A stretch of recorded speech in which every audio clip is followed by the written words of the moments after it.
all right.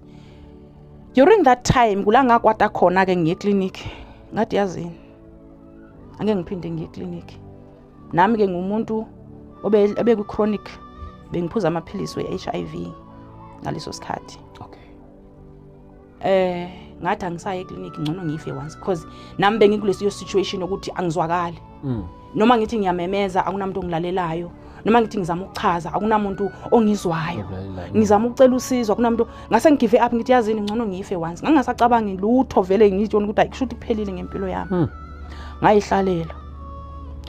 Waphela u6 months ngingayi eclinic bese ngina 4 years ngiwaphuza amaphilisi ngoba I remember ngazala ingane zaze zawu 3 ngiphuza amaphilisi.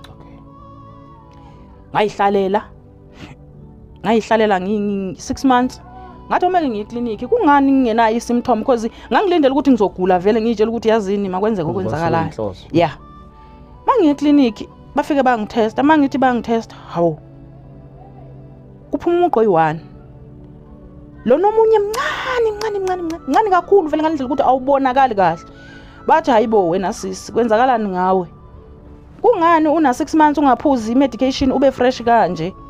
Ngalana awuna ama symptoms awugula una next. Ngathi ayinama ngazi. Bangiribhuka ukuthi ngiphinde ngibuye ngathi angibuyeli lapho mina. Ngayihlalela unyaka waphela. Ngaloko ngilandela ngayihlalela futhi waphela unyaka wesibili. Ngihlalele nje ngahamba ngayotesta. Mangihamba ngiyotesta ke manje wabuya umqa uyi1 uclear 1 uclear.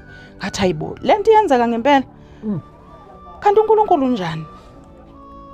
uNkulunkulu uyakwazi ukuvikela umuntu ongelutho, umuntu abantu abangenandaba naye, amqoqa umuntu wakhe, amvikele engekho esimeni sokuthi uyakholwa ukuthi ungcwele ngoba angikho ngcwele bazalwane. Ngiyisoni sokugcina kodwa umusa kaNkulunkulu ngawubona phezukwami. Mina into engangilindile uNkulunkulu ipunishment ukuthi uNkulunkulu uzongiphanisha kodwa into engayibona ngabona uNkulunkulu eyihlenga impilo yami ngendlela eyisimanga. Khona manje njengoba ngikhuluma nani ngina 4 years ngihlalele nje ngisaphuza medication nali card libhaliwe lapho icard ukuthi ngigcine nini nali libhaliwe la bangiribhuka la zange sabuyela 2021. yes babe ngiribhukile ukuthi ngizoba ngiattendanga ngale date kumele babe ngiattende ngale date abangi-attendanga bangiribhuka ukuthi ngiphinde ngibuye ngoba vele benginama default nginama rebooked nje bengingasayilandeli vele into yakhona engasanandaba nayo leyo nto leyo. Awukho ukugula okwahlangabezana nakho ukuthi awusadli treatment? Angifuni ukuqamba manga